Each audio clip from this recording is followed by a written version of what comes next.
Selamat datang di channel yang tidak terkenal karena membahas topik yang kurang populer bersama saya Stefani Humena. Video ini berisi ulasan mengenai definisi dan jenis-jenis kalimat majemuk. Sebelumnya, saya telah mengunggah beberapa video mengenai kalimat yang berkaitan dengan pola kalimat dasar serta fungsi-fungsi sintaksisnya. Jadi, bagi Anda yang belum menonton video tersebut, saya telah menyertakan tautan-tautan video yang berkaitan dengan topik kali ini pada kolom deskripsi video ini. Kalimat majemuk adalah kalimat yang terdiri atas dua klausa atau lebih. Dan untuk mengetahui keberadaan klausa-klausa dalam kalimat, kita cukup dengan memperhatikan kelompok-kelompok kata yang ada. Apakah kelompok-kelompok kata tersebut mengandung unsur predikat? Kalau iya, tandanya kelompok kata tersebut merupakan klausa. Dan selanjutnya, kita tinggal menghitung ada berapa jumlah kelompok kata yang mengandung unsur predikat. Apabila unsur predikat lebih dari satu, dapat dipastikan bahwa kalimat tersebut merupakan kalimat majemuk. Nah, secara umum kalimat majemuk dapat dibedakan atas tiga bagian besar, yakni kalimat majemuk setara, kalimat majemuk rapatan, dan kalimat majemuk bertingkat. Dan masing-masing jenis dari kalimat majemuk ini masih dapat dibagi lagi ke dalam kelompok-kelompok kecil berdasarkan ciri dan kekhasannya masing-masing. Kita mulai dengan kalimat majemuk setara. Kalimat majemuk setara adalah gabungan dari beberapa kalimat tunggal yang unsur-unsurnya tidak dapat dihilangkan.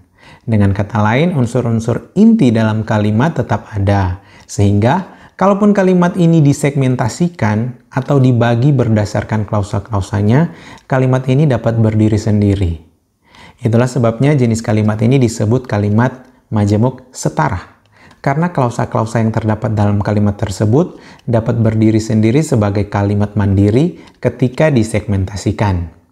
Artinya, klausa-klausa tersebut tidak saling membutuhkan satu dengan yang lain. Contoh, banjir bandang menyerbu Kabupaten Bolmong, rumah warga dipenuhi lumpur, dan kepala desa hilang. Kita lihat, kalimat tersebut merupakan gabungan dari kalimat-kalimat tunggal yang sebenarnya dapat berdiri sendiri-sendiri. Yang pertama ada kalimat banjir bandang menyerbu Kabupaten Bolmong, terdiri atas subjek banjir bandang, predikat menyerbu, dan subjek Kabupaten Bolmong. Dalam kalimat majemuk, satuan lingual ini disebut klausa. Tetapi ketika ia dipisahkan dari klausa-klausa yang lain, klausa ini membentuk kalimat tunggal yang utuh. Kemudian ada klausa yang kedua, yakni rumah warga dipenuhi lumpur. Terdiri atas subjek rumah warga, predikat dipenuhi, dan objek lumpur. Polanya sama dengan klausa pertama, yakni subjek, predikat, dan objek. Terakhir, ada klausa yang ketiga, yakni kepala desa hilang. Terdiri atas dua fungsi saja, yakni subjek kepala desa dan fungsi predikat hilang. Tapi, meskipun hanya terdiri atas dua fungsi, klausa ini mampu berdiri sebagai kalimat utuh. Kepala desa hilang. Ketika orang lain mendengar ujaran ini, mereka pasti dapat memahami. Dan sebagai catatan saja, sebelum klausa terakhir terdapat konjungsi dan pada kalimat ini untuk menyambungkan tiga kalimat tunggal supaya lebih kohesif.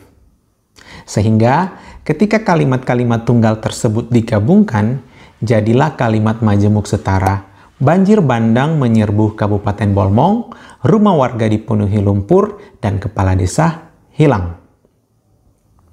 Nah, sebagaimana yang telah saya sebutkan sebelumnya, tiga jenis kalimat majemuk ini masih dapat dibedakan lagi ke dalam beberapa jenis. Tapi, kita akan membahas persoalan itu pada video saya yang lain, supaya durasi video ini tidak terlalu panjang. Selanjutnya ada kalimat majemuk rapatan. Jenis kalimat ini mirip sebenarnya dengan kalimat majemuk setara karena dibangun oleh beberapa kalimat tunggal. Hanya saja pada kalimat majemuk ini terdapat unsur-unsur yang dihilangkan. Dan unsur-unsur yang dihilangkan adalah unsur-unsur yang sama. Contohnya, orang itu diejek, dihina, dan tidak dianggap. Kalimat ini terdiri atas subjek orang itu dan predikat diejek, dihina, dan tidak dianggap. Kalimat ini sebenarnya terdiri atas 3 subjek. Kenapa? Karena jika kita perhatikan dengan seksama, jumlah predikat yang lebih dari satu itu bersifat paralel atau sepadan dan menunjukkan makna bahwa subjek merupakan pengalam atas peristiwa yang digambarkan oleh predikat. Artinya, masing-masing predikat memiliki subjek yang sama. Jadi, kalimat ini sebenarnya terdiri atas 3 kalimat tunggal, yakni yang pertama orang itu diejek, kemudian orang itu dihina, dan yang ketiga orang itu tidak dianggap. Ketika kalimat-kalimat tunggal ini digabungkan, subjek yang sama lantas dihilangkan demi alasan kepraktisan. Dalam hal ini, penutur atau penulis kalimat tersebut ingin menghemat jumlah kata yang akan diucapkan atau disampaikan agar kalimat lebih efektif. Yang perlu diingat, kalimat majemuk rapatan hanya bisa menghilangkan unsur-unsur yang sama. Dan kebetulan, contoh yang saya sajikan tersebut merapatkan atau memperlihatkan kesamaan pada fungsi subjek. Ada juga yang merapatkan fungsi predikat. Contohnya, rumahnya, mobilnya, dan tanahnya dijual. Yang sebenarnya merupakan gabungan atas kalimat tunggal, rumahnya dijual, mobilnya dijual, tanahnya dijual. Nah, rumah, mobil, dan tanah merupakan subjek kalimat, sedangkan dijual adalah predikat kalimat. Dan karena predikatnya sama, akhirnya predikatnya dirapatkan atau dihilangkan, sehingga jadilah kalimat rumahnya, mobilnya, tanahnya dijual. Ada juga kalimat majemuk rapatan yang menghilangkan fungsi objeknya. Contoh, silakan cari sendiri. Dan kalau dapat, kita diskusikan itu di kolom komentar. Kemudian yang terakhir ada kalimat majemuk bertingkat. Kalimat majemuk bertingkat adalah kalimat yang hubungan antara unsur-unsurnya tidak sederajat. Dengan kata lain, salah satu klausa yang terdapat dalam kalimat majemuk bertingkat adalah klausa yang tidak dapat berdiri sendiri, karena memiliki keterkaitan yang sangat erat dengan klausa yang lain. Umumnya kalimat majemuk bertingkat terdiri atas induk kalimat dan anak kalimat. Induk kalimat merupakan klausa inti atau klausa yang dapat menjadi sebuah kalimat yang utuh, sedangkan anak kalimat hanya dapat berdiri jika didampingi oleh induk kalimat. Contoh, dia akan merenovasi rumah ini jika uangnya sudah ada. Nah, kita lihat pada kalimat ini terdiri atas 2 klausa. Klausa yang pertama, klausa dia akan merenovasi rumah ini yang berpola subjek, predikat, objek. Kemudian klausa yang kedua terdiri atas penghubung jika subjek uangnya dan predikat sudah ada. Nah, jika diperhatikan dengan seksama, klausa pertama dan klausa kedua tidak memiliki kesetaraan sebagaimana kalimat majemuk setara. Sehingga jenis kalimat ini disebut kalimat majemuk bertingkat, karena tingkatan antara klausa yang satu dengan klausa yang lain berbeda. Ya, pada contoh kalimat dia akan merenovasi rumah ini jika uangnya sudah ada, terdapat tingkatan klausa.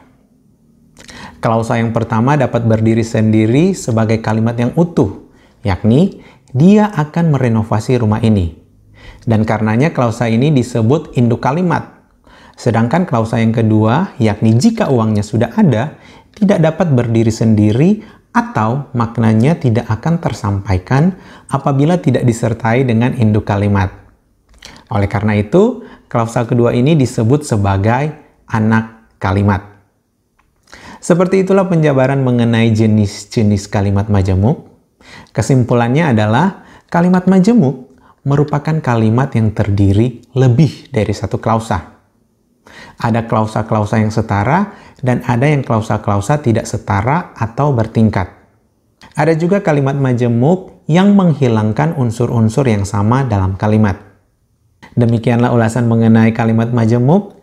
Kurang dan lebihnya, saya tetap berharap Anda mendapatkan pemahaman yang benar mengenai kalimat majemuk. Dan apabila Anda menemukan sesuatu yang patut dipertanyakan, kolom komentar saya terbuka untuk masukan, kritikan, dan koreksi.